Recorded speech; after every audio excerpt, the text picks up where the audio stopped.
Chapter 24. The Final Exercise. They have big ants in Queensland.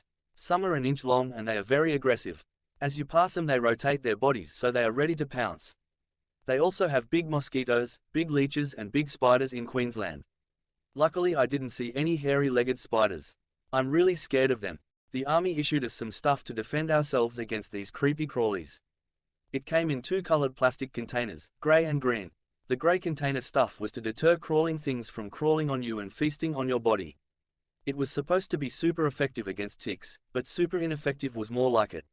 We didn't apply it to our skin but rather we squirted the stuff into the seams of our uniforms.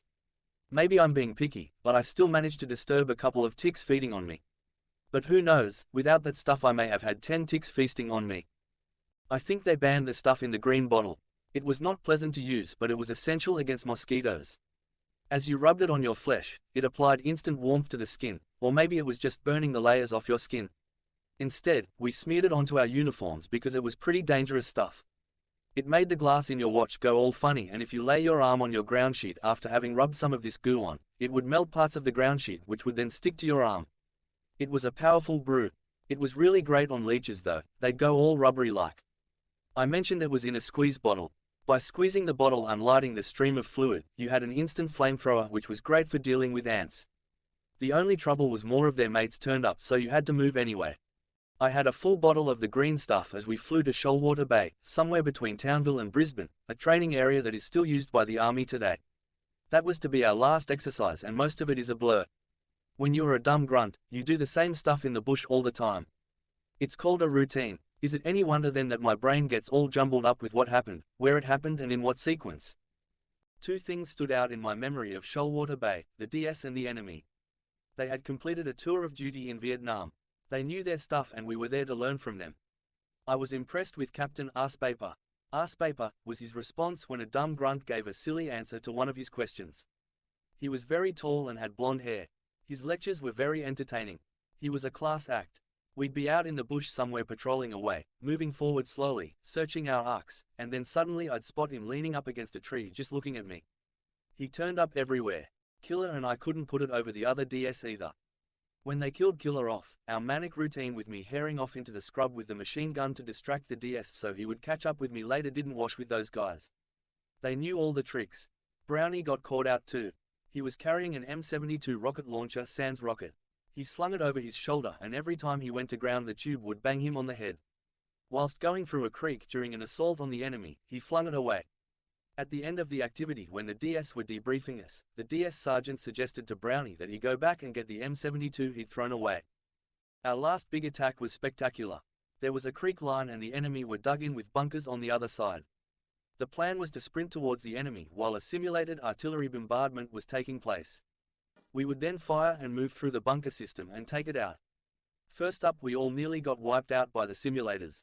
Apparently the DS were not expecting such a gung-ho start and we were on top of the simulators when they were going off. That certainly fired up the adrenaline. Killer and I got separated and I recall there was just me and Davo, taking it in turns to crawl ahead and engage the enemy. He would cover me when I crawled forward and I would cover him. If you got up and ran, the DS would say you were dead. So we crawled all the way. The dead enemy was strewn all over the place and they had fake plastic wounds.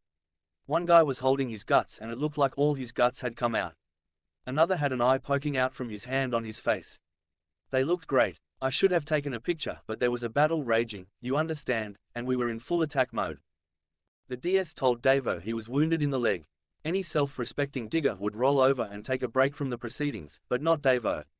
He kept going uphill, crawling and dragging his so-called wounded leg after him. He was still yelling out orders to our section. Go Davo. But the DS hadn't finished with him. They told him then he was wounded in the other leg. Davo simply kept crawling and yelling out orders while dragging both legs behind him. What a hero. Those VC had better look out when Davo and 5 section turned up. 2 platoon. Look out VC, here we come. Soon we were on our last leave before deployment. The army flew us home, but I elected to drive with E&C so that he could get his car home, seeing as he lived at Rye Park, about an hour's drive from Cootamundra. He owned a Hillman Arrow, a similar car to the Hillman Hunter that won the London to Sydney Marathon, but without the heavy modifications of course. We had so much gear in the car that the back was weighed down a bit, something we didn't notice until nightfall when the lights on high beam were only good for spotting possums in the trees. Heading south for 43 hours was not easy. I vividly recall a comet in the southern sky. I'm sure the headlights beaming up at that angle made it brighter. The night sky was full of stars, of course. During one of my night driving stints, I thought I noticed something shining up ahead. The road was empty, quite narrow and flat, so I was driving down the center, but red dirt was drifting in, making it hard to see the edge of the road. I hesitated for a moment and took my foot off the accelerator, then I jammed on the brakes. Standing in the middle of the road was a rather large black and white cow. The white patches were stained red from the red dust. The shining bit was the reflection from its eyes. ENC was instantly awake as I sailed past the cow, just hitting its tail as it wandered off the road. Boy, that was close.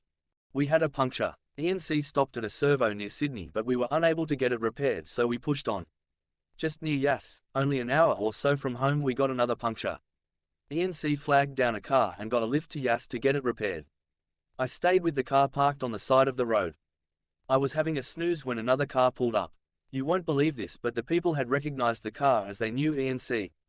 In a week or so we were flying to South Vietnam.